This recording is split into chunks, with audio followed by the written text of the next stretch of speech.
News station पर आपका बहुत बहुत स्वागत है। आपके साथ मैं हूं राकेश पांडे। दोपहर के 2 बज चुके हैं और दोपहर 2 बजे सबसे पहले सबसे बड़ी खबर बैटल ऑफ बंगाल से, यानी बंगाल चुनाव को लेकर। बंगाल चुनाव के मद्देनजर उम्मीदवारों के नाम का ऐलान अब होने वाला है। बंगाल बीजेपी कोर ग्रुप की बैठक चल रही है। पिछले 3 घंटे से यह बैठक चल रही है। बीजेपी के राष्ट्रीय अध्यक्ष जेपी नड्डा के आवास पर कोर ग्रुप की बैठक में अमित शाह भी पहुंचे हुए हैं। इस बैठक में शामिल हैं। पहले दूसरे चरण के लिए उम्मीदवारों पर मंथन चल रहा है और इसके साथ ही आज शाम को केंद्रीय चुनाव समिति की बैठक होने वाली है बीजेपी की, और उसमें नाम तय हो जाएंगे। 3 तस्वीरें आपके सामने हैं। नंदीग्राम से टिकट क्या शुभेंदु को मिल जाएगा? माना यह जा रहा है कि उन्हें टिकट मिल जाएगा। नड्डा के घर पर मीटिंग चल रही है। चुनाव लड़ेंगे दिलीप घोष, ऐसी भी जानकारी मिल रही है, सामने आ रही है। हम आपको बताएंगे वो संभावित नाम भी जो हो सकते हैं बीजेपी की पहली लिस्ट में। बंगाल चुनाव बीजेपी के संभावित उम्मीदवारों की एक लिस्ट आ गई है। माना यह जा रहा है कि दिलीप घोष को उम्मीदवार बना सकती है बीजेपी। शुभेंदु अधिकारी को बीजेपी का टिकट मिल सकता है। ये सारी जानकारियां सूत्रों के हवाले से हैं। राजीव बनर्जी को भी बीजेपी का टिकट मिल सकता है। जितेंद्र तिवारी को बीजेपी से टिकट मिल रहा है। वैशाखी डालमिया, अग्निमित्रा पॉल को भी टिकट मिल रहा है। स्वपन दास गुप्ता को बीजेपी का टिकट मिल रहा है। श्रावंती चटर्जी हैं। ये सारी जानकारियां हैं। तापस हमारे साथ जुड़ चुके हैं, सीधे उनका रुख करते हैं। तापस, ये सबसे बड़ी खबर सबसे पहले न्यूज नेशन पर, ये संभावित उम्मीदवारों के नाम हैं जो बीजेपी की पहली लिस्ट में हो सकते हैं। बताइए क्या बड़ी बात है?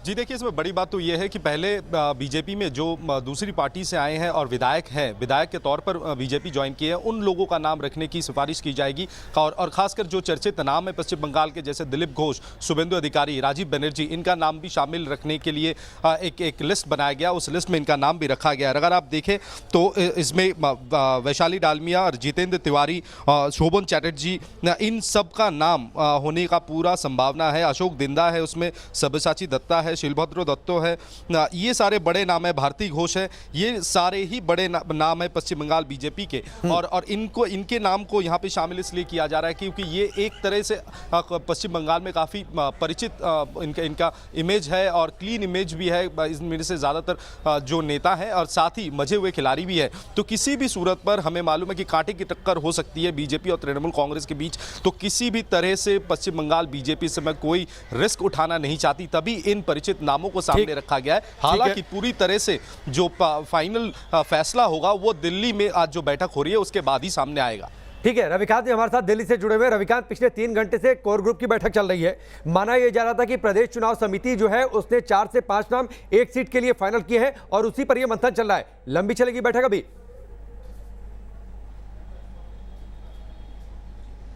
देखिए राकेश, अभी भी भारतीय जनता पार्टी के राष्ट्रीय अध्यक्ष जेपी नड्डा के आवास पर यह बैठक चल रही है और इस बैठक के खत्म होने के बाद केंद्रीय चुनाव समिति की जो बैठक है वो प्रस्तावित है।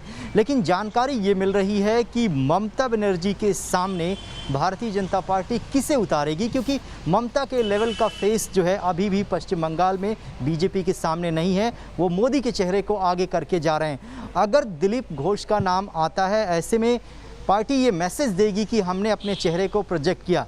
लेकिन अगर एक सांसद को टिकट दिया जाता है, क्योंकि वो मेंबर ऑफ पार्लियामेंट हैं करंट सिचुएशन में, तो बहुत सारे लोगों के बीच में ये मैसेज जाएगा कि पार्टी उनको मुख्यमंत्री के रूप में प्रोजेक्ट कर रही है। इन तमाम रणनीतियों को लेकर चर्चा चल रही है कि अगर हो सकता है कि ऐसे उम्मीदवारों को उतारा जाए तो 5-7 सांसद ऐसे हैं जिनको बीजेपी मैदान में उतार सकती है। इसके अलावा नंदीग्राम सीट पर सबकी निगाहें हैं। शुभेंदु अधिकारी लगातार कह चुके हैं कि वो ममता बनर्जी को हराएंगे, लेकिन जानकारी ये मिल रही है कि वो 2 सीटों से चुनाव लड़ना चाहते हैं। क्या वो श्योर नहीं है कि वो ममता बनर्जी को हरा पाएंगे?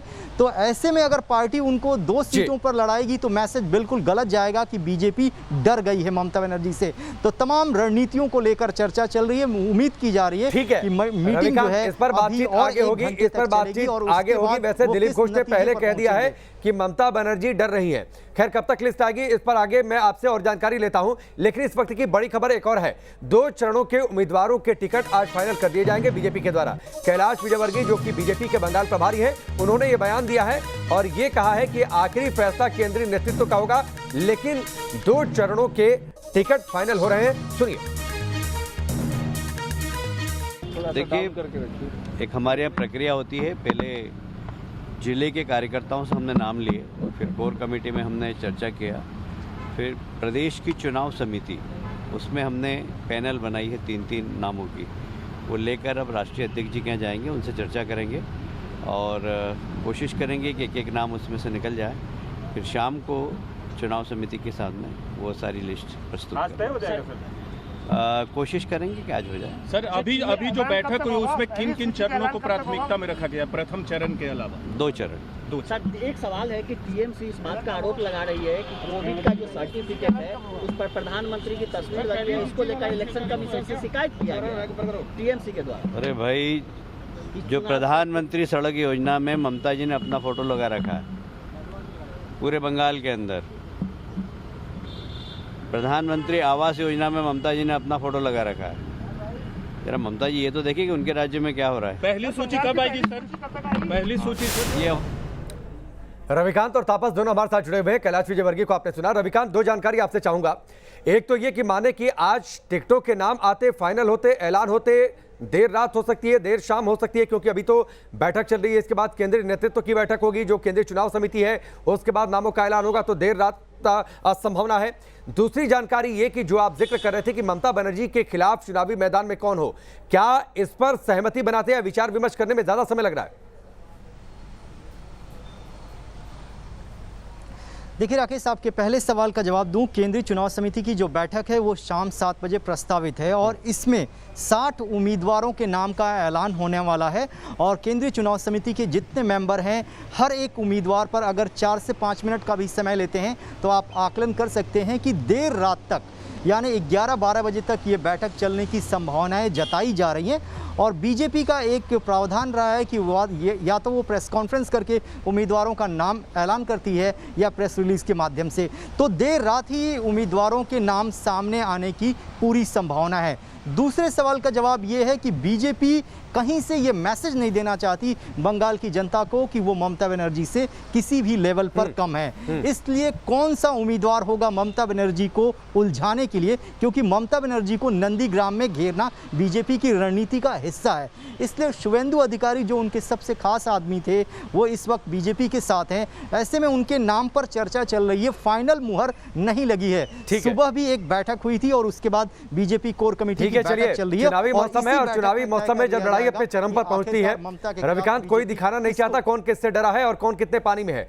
लेकिन फिलहाल बड़ी खबर यह है कि दिलीप घोष ने बयान दिया है कि ममता बनर्जी डर गई हैं। ममता बनर्जी डर गई हैं। हार के डर से टीएमसी टिकट वितरण की तारीख लगातार बदल रही है।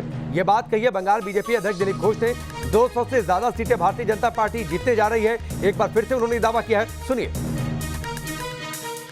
हारने का डर जिनको सताता है ना, वो इस प्रकार प्रश्न उठाते हैं। हम जानते हैं वहाँ हर प्रकार की मनमर्जी होती है, मनमानी करती है ममता बनर्जी। वो जानते हुए हम आगे बढ़ रहे हैं और आगे ही बढ़ रहे हैं लड़ते हुए। तो इसलिए उनको डर सता रही कि वो हार जाएंगे।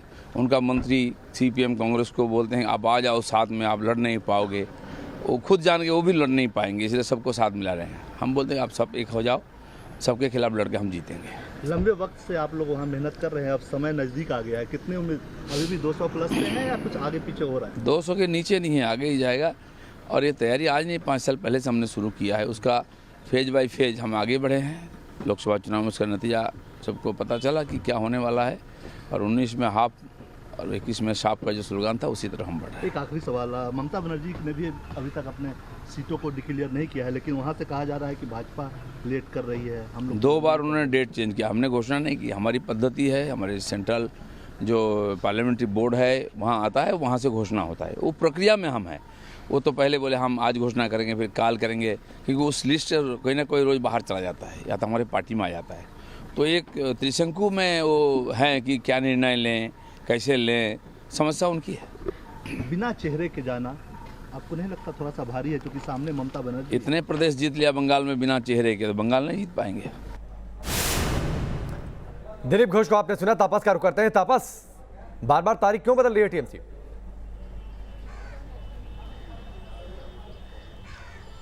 जी देखिए, तृणमूल कांग्रेस की तरफ से कई सारी मीटिंग्स हुई हैं और कोर कमेटी की मीटिंग में पहले तो तय किया गया था कि मंगलवार को शायद ये लिस्ट जारी हो सकता है। लेकिन हमने अमूमन देखा है कि अगर ममता बनर्जी की बात की जाए तो वो कोई भी नया काम जो होता है वो शुक्रवार को करती है। तो उसी हिसाब से ये टाइम रखा गया है कि कल, ये उम्मीद जताया जा रहा है कि कल ममता बनर्जी की तरफ से ये लिस्टों का 294 सीटों में जो उम्मीदवार हैं उनके नाम पूरी तरह सामने लाया जाएगा। और इस पर अभी भी अलग अलग जगहों पर मीटिंग चल रही है और ममता ममता बनर्जी भी इसमें पूरी तरह से इन्वॉल्व है। शुक्रवार का जो वक्त होता है वो ममता बनर्जी शुभ मानती है और इसीलिए ये कहा जा रहा है कि वो थोड़ा सा वो दिन के बारे में थोड़ी पर्टिकुलर है। लेकिन हाँ, कहीं ना कहीं तृणमूल कांग्रेस की तरफ से ये स्ट्रैटेजी भी ली गई कि बीजेपी की तरफ से कौन से उम्मीदवार को किस क्षेत्र से खड़ा किया जाएगा उसको देखते हुए अगर प्रोजेक्ट किया जाए तो उसमें शायद पॉलिटिकल इक्वेशंस थोड़ा तृणमूल के फेवर में हो सकता है। ये भी एक जरूर स्ट्रैटेजी ठीक है पॉलिटिकल इक्वेशंस के साथ जो ग्रहों के इक्वेशंस हैं उन्हें भी ठीक किया जा रहा है ताकि शुभ मुहूर्त में जीत तय की जा सके। पार्टी ये कोशिश कर रही है। चलिए आता हूं, आपके पास बड़ी खबर आ रही है। कांग्रेस लेफ्ट गठबंधन में सीटों का बंटवारा तय हो गया है, ये जानकारी आ रही है। सूत्रों के हवाले से ये खबर मिली है कि कांग्रेस 92 सीटों पर चुनाव लड़ेगी, वाम दल 175 सीटों पर चुनाव लड़ेंगे। पीरजादा अब्बास की पार्टी आईएसएफ को 36 सीट दी जा रही है। तापस हमारे साथ जुड़ चुके हैं। तापस, ये सीटों का बंटवारा 3 पार्टियों के साथ एक साथ हो रहा है या फिर हम मान लें कि लेफ्ट और पीरजादा जो कहा यह जा रहा था या जो पोर्ट्रे किया जा रहा था उन्होंने अलग बातचीत कर ली, लेफ्ट कांग्रेस ने अलग बातचीत कर ली? जी देखिए, कांग्रेस के साथ अब्बासुद्दीन सिद्दीकी के पार्टी यानी आईएसएफ का कुछ दिनों से मतभेद चल रहा था और वो सामने भी आ चुका था। लेकिन अब जो हमें सूत्रों के हवाले से खबर खासकर कांग्रेस की तरफ से जो बताया जा रहा है कि अभी जो तय हुआ है अभी तक कि लेफ्ट फ्रंट 175 सीटों पर उम्मीदवार देंगे और कांग्रेस 92 और आईएसएफ 36 सीटों में अपनी उम्मीदवार देंगे। लेकिन अभी भी आईएसएफ की तरफ से ये साफ तौर पर नहीं कहा गया कि क्या वो इस लिस्ट ऑफ कैंडिडेट से खुश है या नहीं। हालांकि आज इलेक्शन कमिश्नर जो पश्चिम बंगाल में उनसे आज वो शाम को 4 बजे मिलेंगे, जहां सीपीएम लेफ्ट और आईएसएफ के प्रतिनिधि वहां पर मौजूद रहेंगे। लेकिन ये माना जा रहा है कि बहुत बड़ी कोई गड़बड़ नहीं हुई तो ये जो संख्या हमारे सामने आई है, जो लिस्ट का संख्या हमारे सामने आई है, ये तीनों पार्टी के बीच सीट शेयरिंग को लेकर यही शायद जाकर आगे जाकर फाइनल लिस्ट के तौर पर सामने आ सकता है। वो भी उम्मीद जताया जा रहा है कि 1 या 2 दिन में वो लिस्ट भी इस अलायंस का सामने डिक्लेयर किया जाएगा। ठीक है, चलिए तापस और अभिकांत दोनों आप हमारे साथ बन रही है, लगातार हम आपके पास लौट कर आएंगे। बंगाल में जहां लगातार विधानसभा चुनाव को लेकर सरगर्मी तेज है तो वहीं आईएसएफ चीफ अब्बास सिद्दीकी और चाचा में सियासी जंग छिड़ गई है। चलिए आपको सुनवाते हैं क्या कुछ ये दोनों कह रहे हैं। देखिए, मेरा मानना है वो मेरा चाचा है, बुजुर्ग है। वो चप्पल खुल के हमको मार सकते क्योंकि लड़का है, हम तो खुल के उसको नहीं मार सकते क्योंकि हम उसका लड़का है। तो फिर भी मेरा मानना है, मेरे चाचा के बारे में तो हम कुछ नहीं बोलते हैं। मेरे चाचा को पसंद है टीएमसी, इसीलिए चाचा टीएमसी कर रहे हैं। मेरे पसंद है, मैं किसी के पीछे नहीं जाएंगे, मैं खुद एक पार्टी बना लेंगे। जो पिछड़ा वो आदमी है सबको उस पार्टी में लेके आएंगे, सब समान बराबर अधिकार देंगे। मेरे लिए लज्जा है मैंने फुरफुरा साहब के जो पीर साहब पीर अबू बकर सिद्दीकी रहमतुल्लाह अलैह, उसका ऊपर मिथ्या इल्ज़ाम लगाया अब्बास होगा। पीरजादा अब्बास पहले बोलते आदमी बंगाल का मुसलमान, अभी कम्युनिस्ट अब्बास बोलते हैं। और 1951 साल तक देश का संविधान बनाया और 1952 साल पहले चुनाव हुआ। तो पीर अबू बकर सिद्दीकी रहमतुल्लाह अलैह कैसे चुनाव में लड़ा है, कैसे 44 वो झूठा बोला है। वो पहले दिन से बोल के आ रहे हैं वोट के टाइम तुम लोगों को ऐसा झूठा केस में फंसा के जेल में घुसा देंगे, तुम क्या कर लोगे, तुम तो जेल में रहोगे, वोट कौन करेगा। यही एक नाटक है टीएमसी का, क्योंकि इन लोगों का डर है ये लोग ख़त्म होने जा रहे हैं। इस चीज़ के सिवा उन लोगों को कोई काम नहीं। और प्रशासन देखिए, उनके ऊपर तो हमारा कोई हुक्म जारी करना है हम गलत समझते हैं, फिर भी हम बोलेंगे इंसान के नाते ज़रा सोच समझ के चलिए, नहीं ये जो दोस्ती है दोस्ती एक दिन टूट जाएगा। जब आसमान में मेघ आएगा ना, लोग बोलते हैं बारिश हो गई, हम लोग बारिश हो गया नहीं बोलेंगे, मालूम होता होगा, मालूम होता होगा। तो बंगाल में हम और बंगाल में देख के बात बोलते हैं आपके, इस साल में ये सरकार 99% आएगा, कोई रोक सकता नहीं। अगर कोई हमारे देश को बांटे, कोई हमारे देश को लूटे, कोई हमारे देश की माँ बेटी की इज्जत लूटे, उसको हत्या कर दे, से पूजा हो, आसिफा हो, ट्विंकल हो, जो भी हो, उसके लिए क्या हम लंबी उम्र की दुआ मांगे जाओ और बेटी को नुकसान पाए।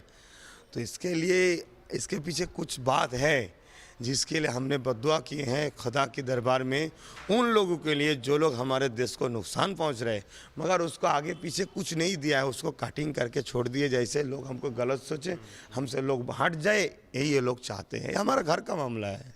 जो कॉमरेड अब्बास सिद्दीकी जो बोलेंगे आसाउद्दीन ओवैसी एक नहीं 100 आसाउद्दीन ओवैसी बंगाल में आ जाए, मतलब अब्बास सिद्दीकी 100 अब्बास सिद्दीकी यहाँ होगा, कुछ नहीं होगा। मुसलमान का वोट बंटवारा नहीं होगा, मुसलमान का वोट एक जगह जाएगा। 100% हम आपको बोलते हैं, सांप्रदाय के विरुद्ध में वोट देंगे। सिर्फ मुसलमान नहीं, ये हिंदू जो है, जो यहाँ का प्यार का हिंदू, हमारा जो यहाँ हिंदू रहते हैं वो मेरा भाई है, जो हिंदू माँ है, सब माँ है। हम लोग एक साथ मिल के रहते हैं बंगाल में, और एक सांप्रदायिक दल आके हिंदू मुसलमान को बंटवारा करेंगे, ये नहीं हम लोग मानेंगे।